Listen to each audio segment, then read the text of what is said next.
was a scene that would make anyone cringe. Leon Rosby was filming an investigation of a robbery scene in Hawthorne, California, Sunday evening. He says his intention was to make sure that no one's civil rights were being violated. But after not responding to police's request to turn down his blaring music, police began to approach him with an arrest in mind. Seeing the police coming, Rosby put his 3-year-old rottweiler, Max, in the back seat of his car. Unfortunately, he left the window open. What you're going to see is graphic. As Rosby was handcuffed by police, the dog sprung out of the window and lunged at officers. One responded, firing several shots, killing the dog. Well, the video has gone viral. It's a disturbing scene, and some have wondered if it illuminates other police tactics. I was joined earlier by Los Angeles community organizer Ron Gochez, who filled us in on what happened.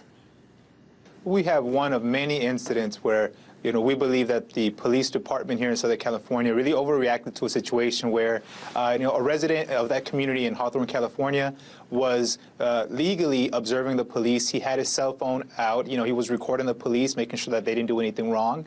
And when the police realized that he was recording them, that he was legally observing them, they came over in a very threatening manner. The man did not resist. He he completely complied with the police. They handcuffed him, but before he was handcuffed, he responsibly put his dog in his vehicle so that there would be no problem. Unfortunately, the dog did get out, and I think, the video speaks for itself. I think the police, shot the animal like many other animals and many other people here in Southern California. And that just shows, the brutality of the police departments that really have no regard for human or animal life. Mm-hmm. Well, this video, it took social media by storm. Why do you think there was such a strong reaction to this? I don't know if people have seen the entire video, but if people see the whole video, you'll see that the man was very clearly doing, an observation, a legal observation of the police while they were conducting some type of operation. And I think that the part that the majority of people have seen is just the police shooting the dog. I think a lot of, animal rights groups, a lot of people have made a pretty big deal about this, in which it, deservedly so. But I think the reality here is that what happened to, this dog here happens to people all the time.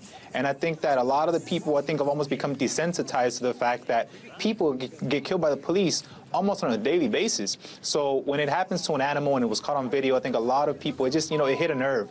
But I think it's important to note that this is something that is not an isolated incident. In fact, I myself, the Los Angeles Police Department almost killed my dog one time. They maced him in our backyard with absolutely no need for it. So I just think it's, they feel that they can do whatever they want. Nothing's going to happen to them. And unfortunately, it takes a video of this nature, something like this to happen for there to be attention to this type of situation. Mm-hmm. Well, we often hear, Ron, of cops shooting unarmed civilians, in public, but there seems to be a larger outcry here. This is an animal, and it was very unfortunate. But do you think that there's a, why do we care more, it seems like, about the animal than we do? Because this happens so often with people. Yeah, that's something that the people in my community on the streets are saying. They're saying, you know what, this happens all the time to blacks and Latinos, and it's not as big of a deal as when this Rottweiler got shot. Now, of course, we're outraged that this animal was killed. There's no doubt about that. But I think that, again, we have to use this incident to remind the community of the dehumanizing of the oppressive and repressive nature of police departments across this country. That's the way that they handle situations. It's not, ask questions first. No, it's shoot first and then ask questions. And with this dog, I think that, in the first is we have to question, why was his owner put in handcuffs? I think there's a racial element to it as well.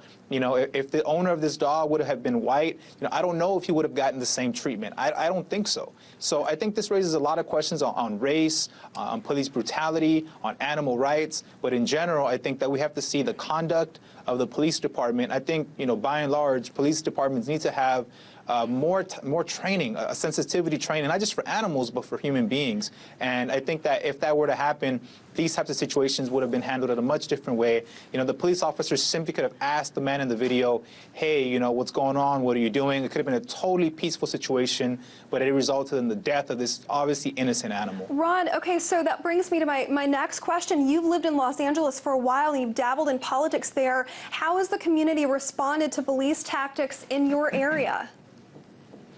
You know, I live in South Central Los Angeles. This is pretty internationally known for police brutality. You know, that's where Rodney King, the beating took place. The people in the streets, like I said, they've been saying, look, this happens all the time in our community. This just so happened to be caught on video, and it was an animal that got shot. But unfortunately, this is something that's not, it's not a rare occasion in Los Angeles for there to be a shooting. Now, this one didn't happen to be in the city of Los Angeles, but, you know, in the greater Los Angeles area. I think this just we need to call on the police departments, you know, across the nation, because this obviously happens everywhere, to be retrained so that, you know, they take a more peaceful approach to solve situations that can be resolved. You know, the man in this video, he was not acting violently. He was not a threat at all.